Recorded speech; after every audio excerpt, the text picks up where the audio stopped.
Bonsoir.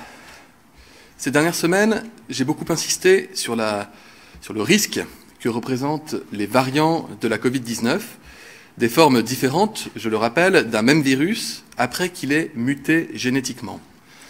Nous savons que circulent sur la planète de très nombreux variants, comme c'est le cas pour tous les virus, mais 3 variants, originaires, je le rappelle, du Royaume-Uni, d'Afrique du Sud et du Brésil, nous inquiètent particulièrement. Nous savons que ces 3 variants sont plus contagieux que le Covid-19 classique. Nous pensons que ces 3 variants donnent les mêmes symptômes et touchent les mêmes personnes. Je voudrais les classer en 2 catégories de risques liés à la nature même de leur profil génétique. Le variant britannique, d'abord, je le disais, est plus contagieux, mais les vaccins dont nous disposons semblent très efficaces sur ce variant. Il circule vite, et beaucoup en France comme dans le monde, et sa proportion dans les cas positifs augmente de 50% toutes les semaines.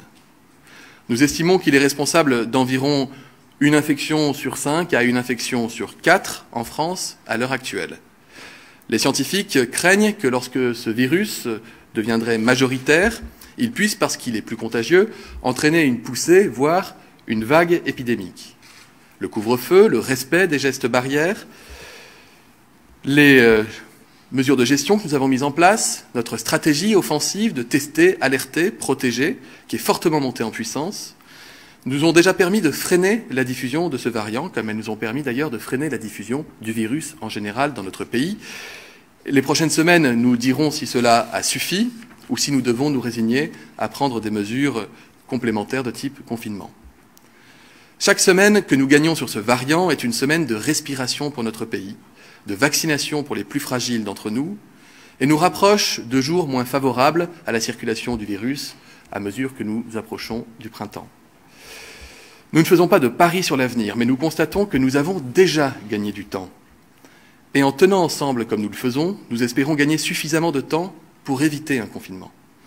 Nous ne faisons pas de prédictions, et comme toujours, nous prendrons nos responsabilités pour protéger les Français si et au moment où cela deviendrait nécessaire, c'est-à-dire si nous devions constater une croissance exponentielle des contaminations et un risque avéré de saturation de nos hôpitaux.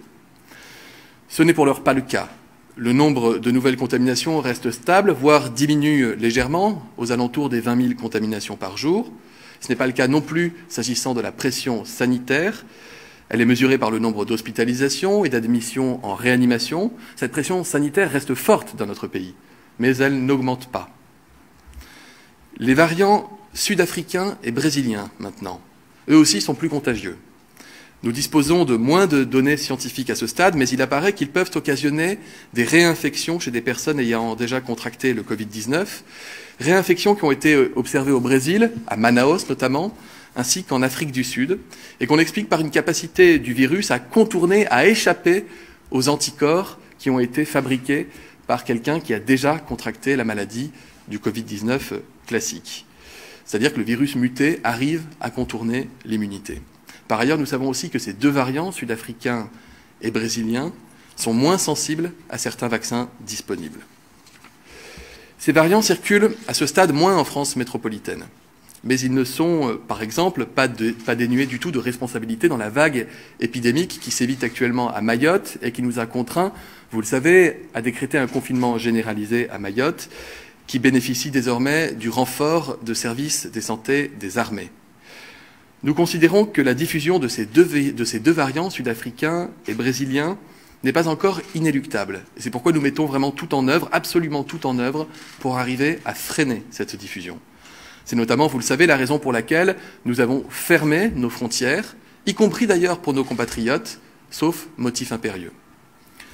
Pour traquer ces variants, nous avons déployé en France des moyens diagnostiques dont peu de pays sont dotés dans les mêmes proportions que nous, qui nous permettent de les détecter et surtout de lutter contre ces variants dès qu'on repère une personne infectée. Nous procédons par exemple au séquençage génétique en laboratoire sur des milliers d'échantillons issus des PCR positifs des malades nouvellement diagnostiqués, c'est-à-dire que nous allons lire en laboratoire la partition, nous regardons les caractéristiques génétiques du virus qui nous permettent de déterminer qu'il s'agit bien de tel ou tel variant, voire, pourquoi pas, de découvrir d'autres variants s'il advenait que d'autres variants devaient apparaître. Le deuxième outil diagnostique, ce sont ce que j'ai déjà appelé les PCR multiplex. Il s'agit en fait d'un criblage C'est-à-dire que nous refaisons une PCR sur un même prélèvement lorsqu'il est positif en laboratoire pour regarder s'il s'agit ou non de variants. C'est une méthode diagnostique nouvelle que nous déployons depuis quelques jours dans notre pays et qui seront amenés dans les prochains jours à remplacer les PCR classiques, c'est-à-dire qu'au moment où quelqu'un viendra se faire tester par PCR, eh bien, ce sera directement ces PCR multiplex qui seront réalisés. Nous gagnerons ainsi des heures précieuses dans la lutte contre les variants. Par ailleurs, j'ai demandé à ce que nous généralisions les contrôles en PCR de criblage, ces PCR multiplex, pour tous les cas positifs diagnostiqués par des tests antigéniques, et ce, afin de ne passer à côté d'aucun cas. Grâce à ces deux méthodes, nous savons que le variant britannique représentait il y a une semaine environ 15% des contaminations dans notre pays. Comme nous savons également qu'il a tendance à augmenter de 50% par semaine, nous pouvons estimer qu'il serait responsable de 20 à 25% des infections en France désormais. Et grâce à ces deux méthodes, nous sommes aussi en mesure de suivre au jour le jour l'évolution des variants sud-africains et brésiliens sur notre territoire. C'est ce dernier point en particulier qui nous inquiète.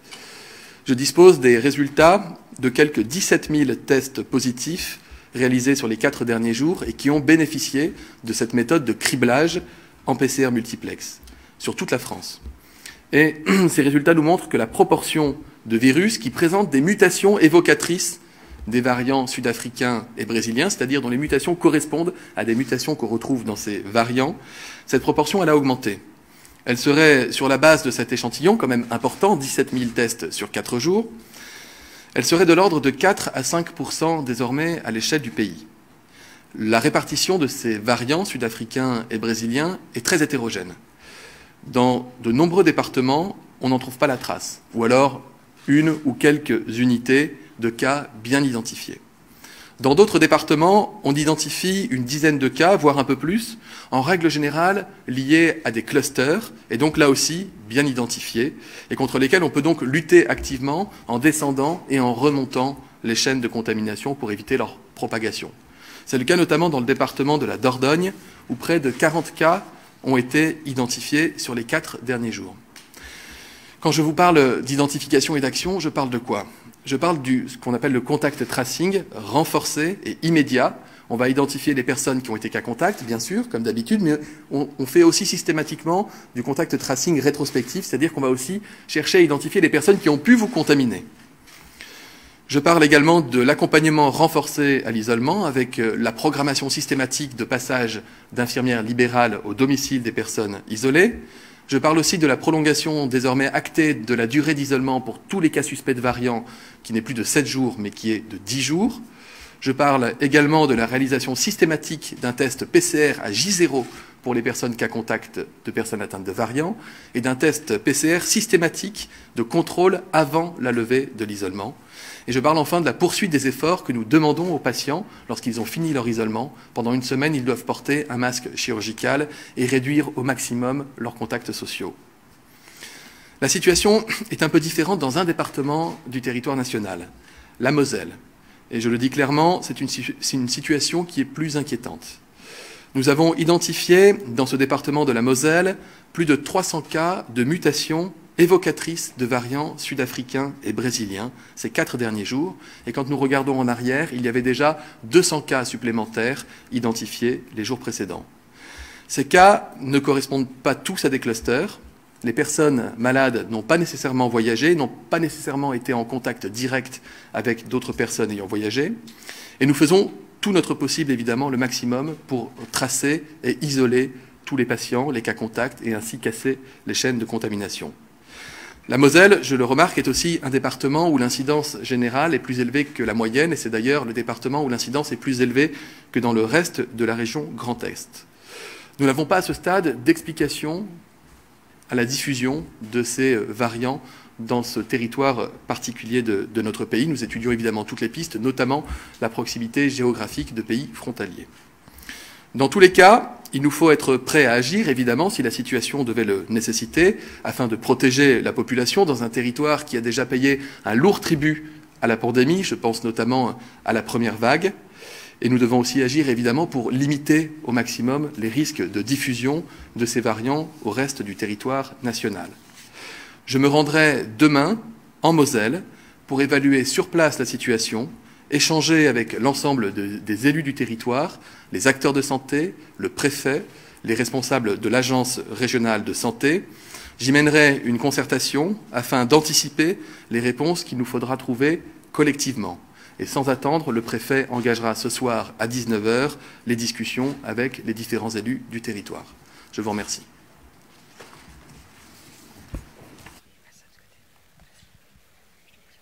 Bonjour, Camille Collin pour TF1 LCI. Si je vous comprends bien, on pourrait revenir vers des mesures territorialisées.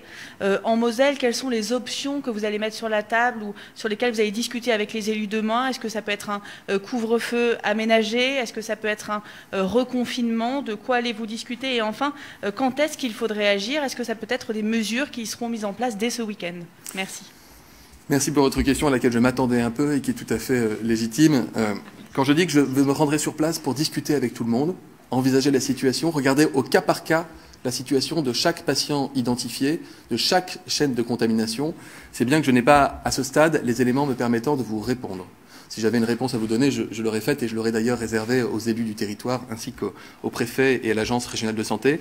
On est encore dans une phase d'analyse, de compréhension des mécanismes. Pourquoi est-ce que c'est en Moselle qu'on trouve ces variants?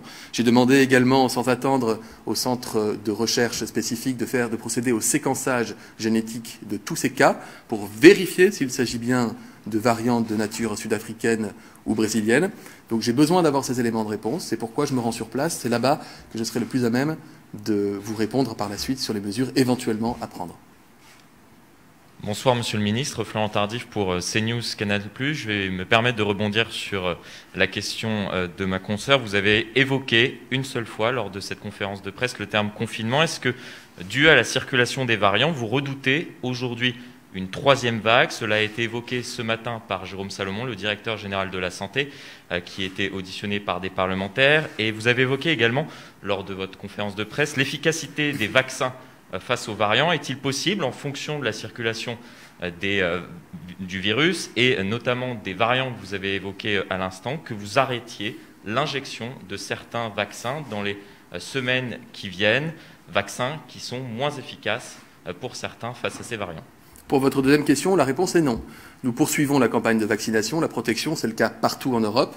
J'ai dit la semaine dernière que nous faisions des exceptions avec, par exemple, Mayotte, puisque là-bas, il y a énormément, enfin, nous suspectons qu'il y ait une responsabilité du variant d'origine sud-africaine dans l'épidémie qui sévit, et donc nous privilégions les vaccins ARN dont nous savons qu'ils ont plus de chances d'être efficaces. J'ai aussi expliqué que nous avons peu de données scientifiques à ce stade pour permettre de juger si les autres vaccins sont réellement moins efficaces sur ces variants. Il y a une présomption, ce qui n'en fait pas encore une certitude. Et donc, dans tous les cas, il y a lieu de poursuivre la campagne vaccinale. Il n'y a d'ailleurs pas de mot d'ordre des autorités ni nationales, ni européennes, ni de l'OMS qui nous permettrait d'envisager autre chose. Sur l'autre question que vous avez posée, encore une fois, il faut bien comprendre les choses. Le couvre-feu, le respect des gestes barrières, toutes les mesures de gestion en vigueur dans notre pays nous ont permis jusqu'ici d'éviter une vague épidémique qu'on a pu constater chez les pays voisins. Je vous rappelle qu'à l'heure à laquelle je vous parle, la plupart des pays qui nous entourent sont en confinement généralisé, certains depuis plusieurs semaines, voire depuis plus d'un mois, avec succès. Et c'est tout le mal qu'on leur souhaite, étant donné les contraintes que cela fait peser sur les populations. En France, nous avons identifié des outils qui nous ont permis d'éviter d'en arriver à une situation épidémique explosive, nous contrôler, justifiant un confinement généralisé. C'est ainsi que, je vous le disais, aujourd'hui, il y a 21 000 diagnostics faits dans notre pays. Il y en avait 23 000 le même jour de la semaine dernière. Hier, nous avons également enregistré une petite baisse. Avant-hier, également une petite baisse. La trajectoire épidémique n'est pas aujourd'hui ascensionnelle. Elle est plutôt sur un plateau légèrement déclinant, légèrement descendant. Donc il n'y a pas lieu d'envisager ce type de mesure. Ce que disent les scientifiques et ce que dit le directeur général de la santé, c'est que les variants, dès lors qu'ils sont plus contagieux, font courir le risque, quand ils deviennent de plus en plus imposants dans le pays, d'entraîner une vague épidémique.